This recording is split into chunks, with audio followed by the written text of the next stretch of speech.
দর্শক, একটি দেশ চলার ক্ষেত্রে সচিবালয়ের আমলাদের ভূমিকা সবথেকে গুরুত্বপূর্ণ ভূমিকা। আমলারা ভূমিকা রাখেন বলেই একটা দেশ তার দেশের সমস্ত কর্মকাণ্ড ঠিকভাবে পরিচালিত হয়।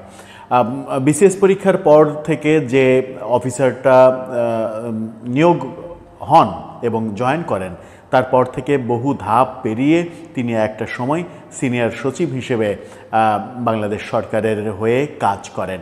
এই যে দীর্ঘ প্রক্রিয়া, এই দীর্ঘ প্রক্রিয়ায় বাংলাদেশের প্রশাসনে যে আমলাতান্ত্রিক জট, আমলাতান্ত্রিক যে ব্যবস্থা এবং আমলাতান্ত্রিক জটের কারণে প্রশাসনে যে স্থবিরতা নেমে আসে এবং একটা কাজ, একটা সিম্পল কাজ শেষ হতে যে ধরনের প্রক্রিয়া মেনটেন করার অযথা হাস্যকর নিয়ম মানা হয়, সেগুলো কোনোভাবেই একটা মানসম্পন্ন কাজের ক্ষেত্রে বলেন কিংবা গতিসম্পন্ন কাজের ক্ষেত্রে বলেন, কোনো ক্ষেত্রেই আসলে কার্যকর নয়।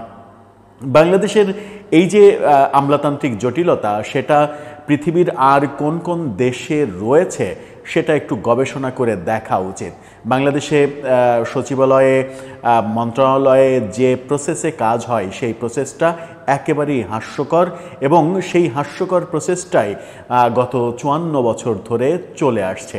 এর কোনো ধরনের ব্যত্যয় আমরা হতে দেখিনি।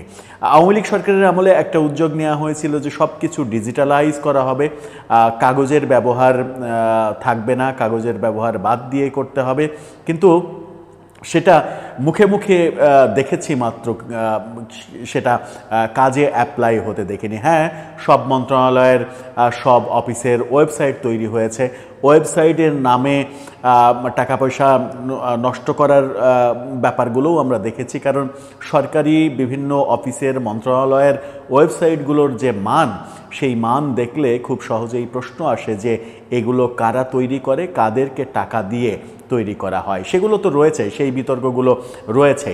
সেই বিতর্কের মাঝেও গত 54 বছরে কেন আমরা এই আমলাতান্ত্রিক জটিলতা কাটাতে পারলাম না, এবং যখন বর্তমান সরকার এসেছে নানা রকমের সংস্কারের কথা বলছে, তারাও তখন এসে এই প্রশাসনিক সংস্কারের কথা আমলেই আনলো না, ভাবলই না কেন এবং কোন ধারায় একটা ছোট্ট একটা কাজ, কোন ধারায় কতটা ধাপে, 11টা ধাপে কিভাবে কাজ হয় সেটা নিয়ে আলোচনা করব। যে আলোচনাটাকে উস্কে দিয়েছেন সাম্প্রতিক সময়ে আলোচিত, সমালোচিত, নানাভাবে বাংলাদেশের গুরুত্বপূর্ণ চরিত্র হয়ে ওঠা, নানা কারণে বিতর্কিত হয়ে ওঠা এনসিপি নেতা হাসনাত আবদুল্লাহ, এনসিপির দক্ষিণাঞ্চলের মুখ্য সমন্বয়ক হাসনাত আবদুল্লাহ। তিনি এই প্রসঙ্গটা সামাজিক যোগাযোগ মাধ্যমে লিখে ব্যাপারটা আরও বেশি জনগণের নজরে নিয়ে এসেছেন। হাসনাত আবদুল্লাহ সম্পর্কে আমরা অনেক অভিযোগ করি, কিন্তু এই যে এই সত্য একটা ব্যাপার উপস্থাপন করলেন, যেটা আমলাতান্ত্রিক জটিলতা বাংলাদেশে চলছে এবং এই জটিলতা যে বাংলাদেশকে অনেক বেশি পিছিয়ে দিচ্ছে, এই বাস্তবতাগুলো যদি তরুণ প্রজন্মের রাজনীতিবিদরা এভাবে উপলব্ধি করে এবং জনগণের সামনে উপস্থিত করে এবং এগুলো পাল্টানোর ব্যবস্থা করে, তাহলেই আমাদের দেশটাকে সত্যিকার অর্থে নতুন বন্দোবস্ত দেয়া সম্ভব। সচিবালয়ের কাজ আদতে কিভাবে হয়, কোন হাস্যকর পদ্ধতিতে হয়, সেটা একটু ছোট্ট করে জেনে নেব এই ভিডিওতে।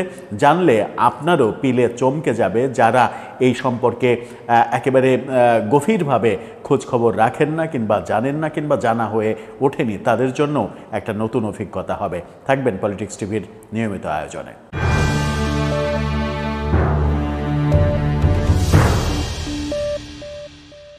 দর্শক, বলছিলাম সরকারি অফিসে কি আমলাতান্ত্রিক জটিলতার মধ্য দিয়ে একটা কাজ হয়।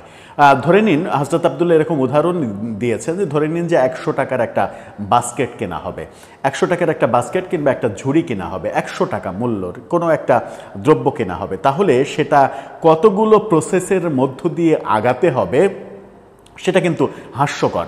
তিনি যে 11টা ধাপের কথা বলেছেন, সেই ধাপটা কিন্তু একেবারে বাস্তবতা। ব্যক্তিগতভাবে আমিও এই ব্যাপারগুলো একেবারে চাক্ষুষ সচিবালয়ের কর্মকাণ্ড দেখার সৌভাগ্য হয়েছে। কোন ধাপে কি ধাপে কি হাস্যকর ধাপে এগুলো এগোয় কাজগুলো, এবং কাজগুলো এগোতে 100 টাকার একটা দ্রব্য ক্রয় করার জন্য কতদিন অপেক্ষা করা লাগে এবং হাস্যকরভাবে কত টেবিলে কাগজগুলো যায় সেগুলো একটু চলুন জেনে নিই। তিনি তার ফেসবুক পোস্টটা আপনারা দেখে নিতে পারেন। তিনি বলছেন যে সরকারি কোনো অফিসে 100 টাকার একটা ঝুড়ি প্রয়োজন হলে সেটা কিনতে সচিবালয়ের কাজের ধাপসমূহ। সেখানে ধাপ 1-এ যে বিভাগে ঝুড়ির প্রয়োজন তারা ডিমান্ড তৈরি করবে, যেমন 100 টাকার ঝুড়ির চাহিদাটা তৈরি করলো। দ্বিতীয় ধাপ, ডিমান্ডটি যাবে সংশ্লিষ্ট অনুমোদনকারী বিভাগে। তারা দেখবে সংশ্লিষ্ট খাতে ব্যালেন্স আছে কি না, আগের পারচেজ থেকে ঝুড়িগুলো কোথায় এবং কখন ব্যবহার করা হয়েছে, কবে কবে ইস্যু করা হয়েছে, মেয়াদ শেষের কারণ কি, এই ঝুড়ির মেয়াদ শেষ হয়ে গেল কোনো, এগুলো নানা রকমের বাছবিচার তারা করবে, বিভিন্ন ধরনের পরীক্ষা নিরীক্ষা তারা করবে। ধাপ 3 নম্বর ধাপে এসে যেটা হবে সেটা হচ্ছে ডিমান্ড নতুন না রিপ্লেসমেন্ট সেটা যাচাই করা হবে। অর্থাৎ এই ডিমান্ড কি নতুন ঝুড়ি চাচ্ছে নাকি রিপ্লেসমেন্ট অন্য কোনো ঝুড়ি হলে হবে সেটা চাচ্ছে, সেটা যাচাই করা হবে। যদি নতুন হয় তাহলে কেন নতুন লাগবে তার যৌক্তিকতা দিতে হবে। যদি রিপ্লেস হয় তাহলে পুরনোটির অবস্থা, অর্থাৎ পুরনো যেটার বদলে এটা চাচ্ছে সেই পুরনোটার হাল হকিকত কি সেটার রিপোর্ট দিতে হবে। ধাপ 4, সব যাচাই শেষে ডিমান্ড পাস হবে। এবার ধাপ 5-এ যেয়ে পাশকৃত ডিমান্ড প্রকিউরমেন্ট বিভাগে জমা হবে। প্রকিউরমেন্টে এবার ওই ডিমান্ডটা যাবে 5ম ধাপে গিয়ে। 6ষ্ঠ ধাপে যেটা হবে সেটা হচ্ছে যে প্রকিউরমেন্ট বিভাগ সেটার মূল্য বাবদ রিকুইজিশন পাঠাবে অ্যাকাউন্টস বিভাগে, অর্থাৎ যেখান থেকে টাকা বরাদ্দ হবে সেখানে রিকুইজিশন পাঠাবে। 7ম ধাপে অ্যাকাউন্টস বিভাগও ডিমান্ডের হাল হকিকত যাচাই করবে। সব ঠিক থাকলে তারা 100 টাকা পাস করবে প্রকিউরমেন্ট বিভাগের নামে। এবার 8ম ধাপে যেটা হবে, প্রকিউরমেন্ট বিভাগ সেই টাকা নিয়ে বাইরের স্টোর থেকে ঝুড়ি ক্রয় করবে। 9ম ধাপে যেটা আসবে, কেনা ঝুড়ি ইনহাউস স্টোরে জমা হবে, অর্থাৎ ওই বিভাগের হাতে যাবে না, যে স্টোর আছে সেই স্টোরে স্টোর কিপারের মাধ্যমে স্টোরে জমা হবে এবং স্টোরের যে খাতা রয়েছে সেখানে এন্ট্রি করা হবে যে এই ঝুড়িটা স্টোরে জমা হলো। এবার 10 নম্বর ধাপে যে বিভাগে ঝুড়ি দরকার তারা স্টোরে রিকুইজিশন পাঠাবে। এবার স্টোরে রিকুইজিশন পাঠাবে যে এই ঝুড়িটা আমার দরকার এবং ঝুড়ি তোলার জন্য তারা রিকুইজিশন পাঠাবে। 11 নম্বর ধাপে গিয়ে স্টোর তখন পুরনো ঝুড়ি ফেরত নেবে, যেটা আগে ব্যবহার করছিল সেটা ফেরত নিয়ে নতুন ঝুড়ি ইস্যু করবে এবং খাতা কলমে লিখে নেবে যে এই ঝুড়িটা এই বিভাগে হস্তান্তর করা হলো।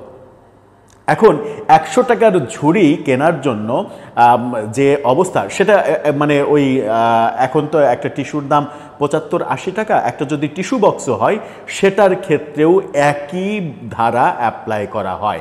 আবার যদি 1000 কোটি টাকার ব্যাপার হয় সেটার ক্ষেত্রেও একই ধারা অ্যাপ্লাই করা হয়। এই যে হাস্যকর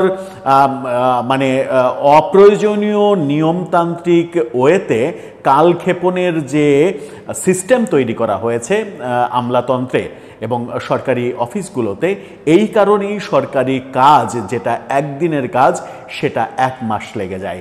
এই কারণেই সরকারি কাজে আপনি যদি কোনো কাজ করেন তার আপনি কাজ জমা দিয়ে আপনার মালামাল জমা দেওয়ার পরেও আপনি যে বিল পাবেন সেই বিল পাওয়ার জন্য অন্তত আপনাকে 1 মাসের একটা ওদের কার্যক্রমের জন্য অপেক্ষা করতে হবে। বিভিন্নভাবে আপনার বিল সাবমিট করা, ওইটা পরীক্ষা নিরীক্ষা করা, ওইটা প্রথমে গেটে জমা দেওয়া, গেটে এন্ট্রি হওয়া, গেট থেকে সংশ্লিষ্ট বিভাগে যাওয়া, সেই বিভাগ যাচাই বাছাই করে আরেক বিভাগে দেওয়া, এভাবে যেতে যেতে যেতে যেতে সেটা চলে যাবে অ্যাকাউন্টসে। অ্যাকাউন্টস তখন আবার নতুন করে আবার ফাইল পাঠাবে যে এটার চেক অনুমোদন করার জন্য অনুমোদন, সেই অনুমোদন আবার ওই টেবিলগুলো ঘুরবে।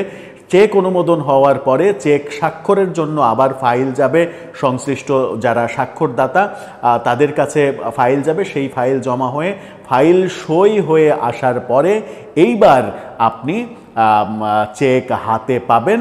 যথাযথ ওয়েতে আপনি আবারও বিল সাবমিট করবেন, বিল সাবমিট করে চেক হাতে নেবেন। চেক হাতে নেওয়ার সময় কি কি করতে হয় সেগুলো তো অন রেকর্ড বলাটা খুব মুশকিল, অন রেকর্ড বলতেও চায় না।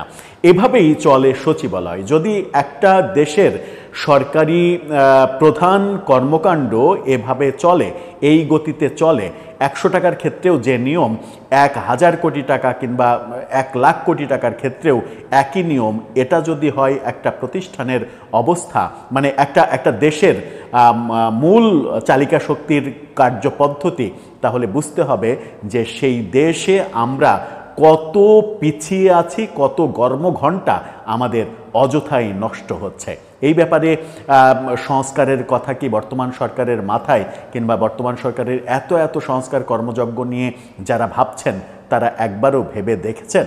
কিংবা এনসিপি নেতা হাসনাত আবদুল্লাহর যখন আজকে এই কথাটা মনে হয়েছে, তারাও যখন